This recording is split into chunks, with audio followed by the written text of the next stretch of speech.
안녕하세요, 여러분. 반갑습니다. 오늘은 8월 31일, 8월의 마지막 날이고요. 토요일입니다. 예, 굉장히 낮 햇볕이 강해요. 너무 뜨거워요. 그런데 아침, 저녁으로는요, 선선한 가을바람이 불기 시작했어요. 이곳 제주에서는 지금 농번기가 시작이 되면서 무척 바쁘답니다. 여러분, 오늘은 우리가 창세기 50장이 끝나고요. 야곱이 이집트 땅에서 국장으로 매장되는 모습과 그 이집트의 총리였던 아주 고관이었던 왕의 버금가는 총리가 110세에 세상을 떠나면서 형님들에게 부탁을 하지요. 형님들, 저는 죽지만 반드시 하나님께서 이 우리 형님과 후예들을 다 데리고 이 땅을 떠나게 하실 것입니다. 그때는 나의 이 뼈를 같이 가지고 올라가세요 하는 그러한 아주 신신한 유언을 형님들한테 하고 요셉은 세상을 떠나죠. 창세기 50장을 우리가 묵상하면서 저는 무척 마음이 황망했어요. 쓸쓸하고 허전하고 진짜 눈물이 나더라고요.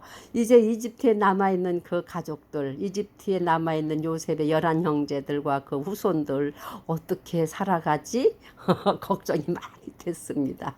그런 가운데 출애굽기를 우리가 이제 공부를 하게 되는데요. 출애굽기 1장은 1절에서 22절까지 절수는 많지 않아요. 그런데 그 22절 가지고 두 단락으로 한번 이제 단락을 분류지어 봤어요. 그래서 출애굽기 1장 제목을 족장시대에서 민족시대로 이렇게 정해봤고요. 1절에서 6절까지는 이집트로 내려간 70인의 가족과 번성 이렇게 제목을 정해봤고요. 그 다음에 7절에서 22절까지는 요셉을 알지 못하는 새 왕과 말살 정치 이렇게 정해봤어요.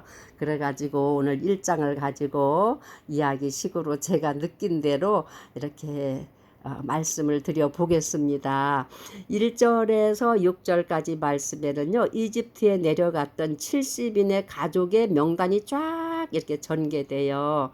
그리고 6절에 보면은요, 요셉과 그의 모든 형제와 그 온 세대가 죽었더라 이렇게 말씀하거든요. 그러니까 기근으로 인해서 야곱 가족이 이집트로 내려갔는데 그 야곱의 12아들과 그 후손들, 그러니까 요셉도 세상을 떠났고 요셉의 형제들도 다 죽었다 그랬어요. 그러면 그 이후의 후손들은 조상들의 이야기였고 그 이집트와 자기의 그 이제 삼촌이 되는 거죠. 요셉과의 그 끈끈한 그 유대 관계 이런 것들을 인식하고 자부심을 가지고 아마 살았을 거예요. 그리고 7절에서 22절까지는요. 그 요셉을 알지 못하는 새 왕이 일어났다는 말씀이 있거든요. 그래서 1절에서 6절까지는 그 야곱 가족이 족장들로 내려와 가지고 이제 번성하면서 7절에 가서부터는 민족으로 이렇게 전환되는 것을 우리가 볼 수 있어요. 그래서 1절에서 6절까지는 창세기 50장하고 출애굽기를 연결해주는 해설해주는 그 앞부분이라고 보면 될 것 같아요. 그래서 이 출애굽기가 왜 열리는가, 출애굽기를 설명하기 위한 가장 전제적인 것을 미리 얘기해 주는 것입니다. 출애굽기가 올 수밖에 없는 것이 애굽으로 in Egypt, came in Egypt, 애굽으로 들어간 사람들이 있었으니까 때가 되면 그러니까 out of Egypt, 그렇죠. 애굽을 나가는 그러한 역사가 이루어지는 것의 첫 도입 부분이에요. 그리고 7절에 붙어서는 무슨 말이 있냐면은요, 이런 말씀이 있어요. 이스라엘 자손이 다산하고 풍성하게 불어나 번성하며 심히 강하게 되어 그 땅이 그들로 가득하게 되었더라. 8절 이제 요셉을 알지 못하는 새 왕이 일어나 이집트를 다스리더라. 이런 말씀으로 시작이 되거든요. 12족장들은 다 세상을 떠났어요. 그리고 이제 그의 후손들이 후손을 낳고 해가지고 굉장히 다산하고 번성해서 강하게 되었고 그 땅이 가득하게 되었더라 그랬어요. 그 땅은 바로 왕이 허락했던 람세스, 그 다음에 바로 왕이 허락하여서 정착했던 고센 땅, 그 다음에 그 땅을 이제 위주로 해가지고 그 주변에 쫙 이스라엘 후손들이 퍼졌던 것 같아요. 그 퍼지는 원인은 그 이집트의 친정책도 있었지만 요셉으로 인해서 친화적인 정책도 있었지만은 궁극적인 것은 하나님의 도움이셨고 하나님의 은혜였죠. 하나님께서 그 주의 히브리 민족을 강하게 하고 번성케 하시겠다고 하는 그 아브라함 그 조상한테 준 약속이 실현되는 과정이라고 보면 아마 맞을 겁니다. 그런데 8절에 가서 보면은요, 요셉을 알지 못하는 새 왕이 일어났다 그랬어요. 그래서 도대체 이게 무슨 말일까 하고 이렇게 참고 이제 책들 이렇게 보니까요, 그 요셉과 친화 정책을 썼고 요셉을 자기의 총리 버금가는 총리 대신으로 세우던 그 왕은요, 힉소스 왕조라 그래요. 그분들의 그 계열은 셈족 계열, 그러니까 아시아 쪽 그 이제 혈통이 아마 요셉하고 거의 비슷한 계열이었던 것 같아요. 셈족 후예라 그랬어요. 그래서 그분들이 오래 이제 왕조를 이어오다가 그 8절에 보면은요, 알지 못하는 새 왕이 일어나 rose up해요. arouse 이게 now there arose up a new king of Egypt, which knew not Joseph 이랬거든요. 그러니까는 일어났다 그랬어요. 일어났다는 것은 왕위를 계승 세습 체제로 물려받은 게 아니고요. 뭐라고 할까요? 혁명? 이렇게 반역? 이래가지고 묵은 왕조를 갈아치우고 새로운 엉뚱한 왕조가 이제 탄생하게 돼요. 그것이 참고 서적에는 보면요, 힉소스 계열의 왕족은 없애고 새로운 왕조가 들어서는데 그 왕조의 이름이 투트모스 1세라고 얘기를 하거든요. 그래서 그 투트모스 1세가 이집트에 다시 새로운 왕조의 그 1세 왕이 되면서 파라오가 되면서 요셉을 알지 못했다 그랬어요. 이거는 의도적으로 모르는 게 아니라 의도적으로 요셉을 모르겠다고 얘기한 거는 요셉이 에집트의 나라에도 아마 사기, 역사를 기록하는 사관들이 있을 거예요. 그 히브리인으로 잡혀온 요셉이 바로왕 앞에 서서 꿈을 해몽하고 7년의 기근을 지혜롭게 잘 처리한 그 역사에 그 나라의 역사 사기에 전부 기록되어 있었을 거예요. 그것을 모를 일은 없거든요. 그러나 반역을 했던 어떤 이유로 일어났는지 뭐 새로운 왕은 요셉 자체를 알지 못한다 그래서 알아도 무시해버리는 거죠. 그래가지고 알지 못하는 새 왕이라 그랬어요.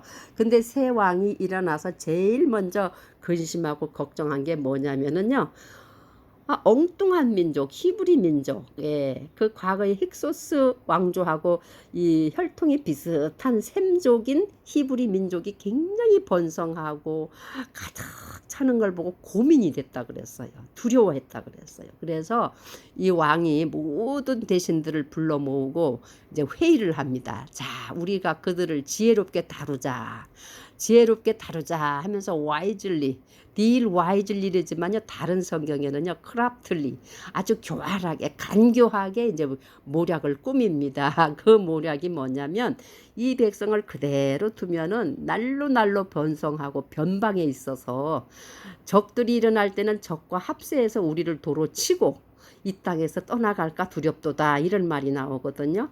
그러니까 티투모스 왕은 뭘 염려했냐면은 이 히브리인들이 번성하는 것은 싫은데 히브리인들이 또 애굽을 떠나는 것을 또 싫어했어요. 왜냐하면 여기 말씀해 보면은 왕이 국고성 비돔과 람셋을 짓게 했거든요. 왜냐하면 모든 노동력을 제공받을 수 있는 게 히브리 민족들이었어요.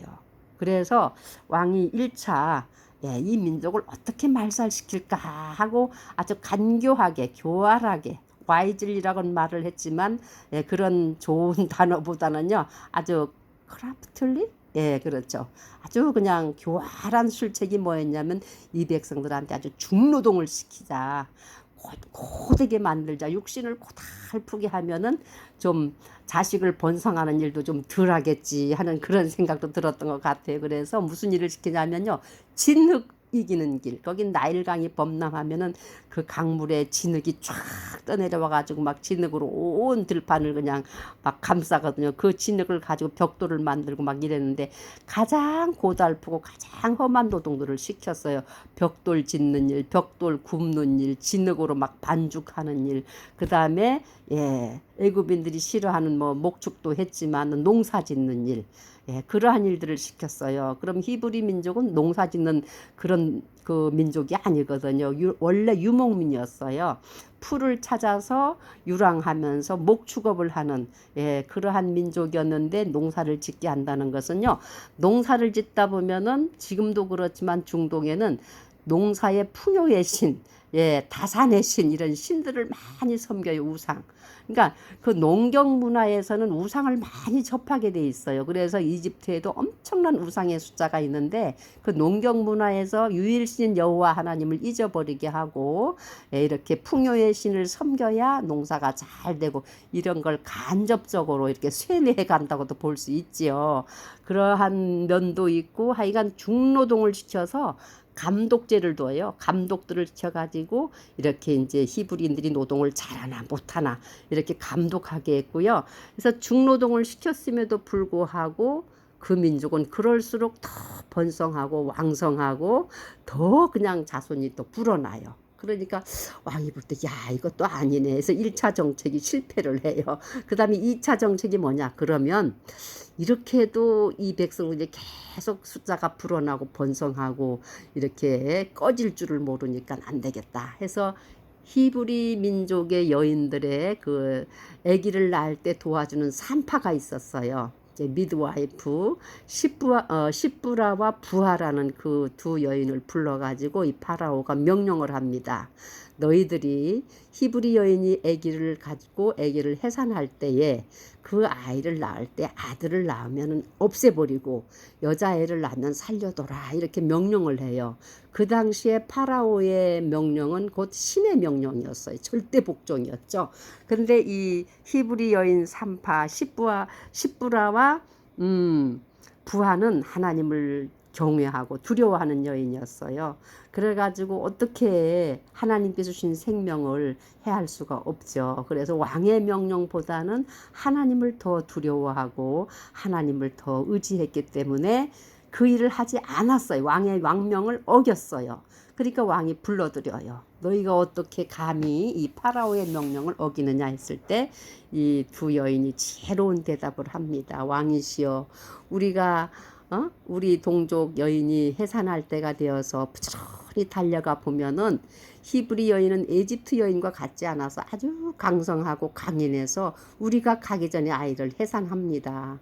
그리고 그 해산한 산모가 자기 아이가 사내 아이인지 여자아이인지 다 알고 있는데 어떻게 왕의 명령대로 집행할 수가 없습니다. 이 마음은 곧 하나님 앞에서 그러한 일을 할 수 없다고 고백하는 거거든요. 그래서 두 번째 정책도 실패를 해요. 그런데 성경 말씀에는요, 하나님께서 그 시브라와 부하를 축복하는 모습이 나와요. 그들이 하나님을 경외했다 그러니까 하나님께서는 그 두려워하는 산파들의 집을 왕성하게 주었어요. 세워주었어요. 복을 주신 거죠. 그래서 세 번째 왕이 이제는 안 되겠다. 이것도 안 통하고 두 번째 정책도 실패했어요. 세 번째 정책은 아예 히브리 모든 민족을 하여간 다 말살해버리자. 말살 정책을 내놓는 게 모든 파라오가 자기의 온 백성, 이집트 백성들한테 명령을 해요. 명하여 이르되 너희는 아들이 태어나거든 다 강에 던지고 딸은 다 살려두라 하였더라. 이제는 아주 이집트인들이 본격적으로 히브리인들을 말살시키려고 명령을 내립니다. 파라오의 명령은 신의 명령이었거든요. 그래서 그때에 이제 히브리 민족들은 절대적인 어둠에 이제 당하게 되죠. 어둠 속에 갇히게 되죠. 절박한 아주 상황에 부딪히게 돼요. 강제 노역을 하고 산파들이 또 자기들을 하려고 했을 때도 이들은 하나님 도와주세요, 하나님 도와주세요 했지만은 이젠 전 이집트인들이 자기들을 말살하기 위해서 이제 살핀다는 걸 아니까 정말 벽에 부딪힌 거예요. 그때 이 민족들은 하나님께 외치기 시작합니다. 하나님 도와주세요. 지금 이집트의 새 왕이 일어나서 우리 히브리 민족을 몰살시키려 합니다 하고 다 백성들이 아마도 하나님께 호소했을 것입니다. 그때에 하나님께서는 이제 짜잔 하고 이제 구원자를 준비하시거든요. 그것이 출애굽기 2장에 태어나는 어린아기 모세라는 아기를 통해서 이제 구원자를 선포하는데요. 우리가 이 출애굽기 1장을 보면은 출애굽기가 만들어지는 이 출애굽기 성경이 형성되는 그 징검다리가 야곱의 그 12아들과 70인의 가족이 이집트로 내려가는 것이 창세기의 족장 시대에서 이집트에 그 내려가는 그 시대에 연결다리를 해요. 그래서 이집트에서 기초를 만들어요. 민족이 되는 기초를 누구 하에서 셈족 계열인 힉소스 왕조 하에서 요셉이 총리 대신이 되어 가지고 모든 식량과 곡물과 그다음에 목초지와 땅과 모든 것을 다 히브리 민족한테 이렇게 이집트인들이 친절을 베풀었어요. 그래서 아주 평화의 시대였죠. 굉장히 우호적인 그런 시대였기 때문에 마음껏 자식을 낳고 삶이 이렇게 발전하고 이렇게 다산하고 번성할 수밖에 없는 그런 환경을 만들어 줬어요. 그래서 어느 정도 환경이 만들어질 때에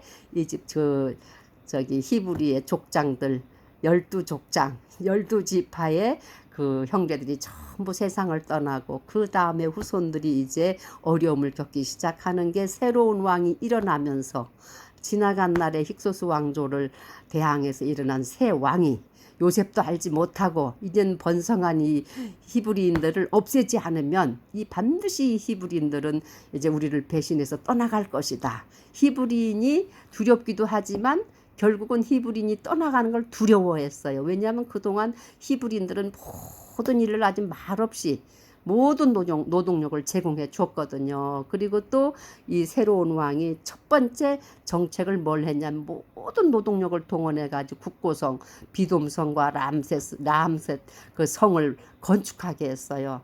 또 뭐 우리가 그 문헌에는 보면 피라미드도 다 그 히브리인들을 동원해 가지고 피라미드 그거를 쌓은 것도 우리가 역사에서 볼 수 있는 것처럼 흑벽돌 이기는 일, 흑벽돌 짓는 일, 흑벽돌 굽는 일, 농사일, 하여간 가장 바닥에 있는 중한 노동은 전부 히브리 민족이 했거든요. 그러니까 이 민족들이 노동력이 빠져나가면 이집트는 힘들죠.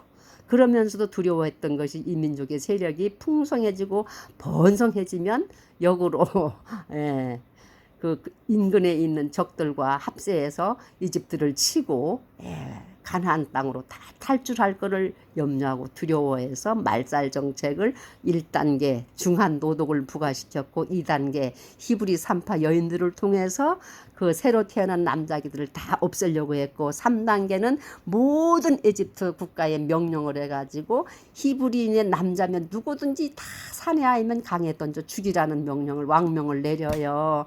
이럴 때 하나님께서는 구원자 이제 모세를 준비하는 것을 우리가 이제 출애굽기 2장에서 다시 볼 수 있습니다. 사랑하는 여러분, 하나님의 역사도 이렇게 흑암이 오고 어둠이 오면 새벽이 오는 것처럼 반드시 하나님께서는 당신의 영광스러운 그 일을 이루시기 위해서는 어둠 속이 왔을 때, 어둠이 꽉 찼을 때 하나님의 빛이 광선이 치료하는 광선이 바라는 것처럼요. 세계사의 역사도 그렇고 한 나라의 민족사도 그렇고 한 개인의 가정사도 그렇습니다. 하나님을 알고 섬기는 성도들은 더더욱 그렇습니다. 사랑하는 여러분, 우리가 인생을 살다 보면요, 좋을 때도 있고 어두울 때도 있고 힘들 때도 있어요. 그럴 때 우리는 하나님 앞에 조용히 머리를 숙이고 하나님 도와주세요. 하나님은 나의 구원자십니다. 나의 힘이십니다. 나의 방패십니다. 하늘을 향해 우리가 얼굴을 들고 그분의 얼굴을 구하면 주님께서 어디에서든지 그 소리, 너희가 간구하는 소리를 듣고 응답해 주신다는 약속의 말씀이 있거든요. 이 이 말씀처럼 오늘 출애굽기 1장에 나오는 히브리 민족 또한 이렇게 아주 극한 상황에 이제 코너로 몰리고 있어요. 모든 남자아기는 죽여버리고 여자아이는 살려둬라. 그 여자아이는 어디다 쓰느냐? 애굽인들의 몸종으로 쓰고 애굽 남자아이들의 하수인으로 쓰고 또 그 히브리 여인들을 통해서 태어난 아이들은 애굽인이 되는 거거든요. 이렇게 아주 노예처럼 이렇게 사용하려는 이 파라오의 아주 악한 그 정책을 우리가 오늘 읽을 수 있었고 볼 수 있었습니다. 사랑하는 여러분, 우리의 삶에는 항상 어둠이 따라오게 돼 있어요. 그러나 그 어둠의 시간이 지나고 나면 반드시 짜잔 하고 치료하시는 하나님의 은혜의 빛이 나타난답니다. 이러한 하나님의 말씀을 믿으시고요. 늘 승리하시기를 우리 주님의 이름으로 부탁드립니다. 아멘.